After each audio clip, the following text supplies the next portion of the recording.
بسم اللہ الرحمن الرحیم۔ السلام علیکم۔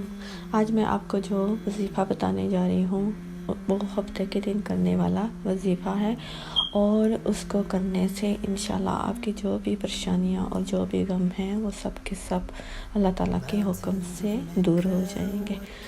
اور آپ نے یہ وظیفہ جو ہے ہر ہفتے کے دن صرف 100 بار اس کو پڑھنا ہے، لا الہ الا اللہ۔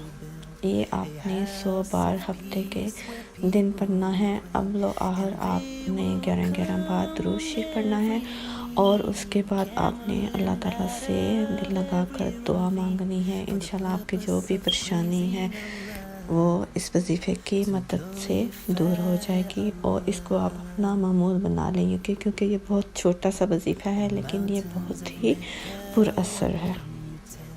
Of the day that stones from the sky fell.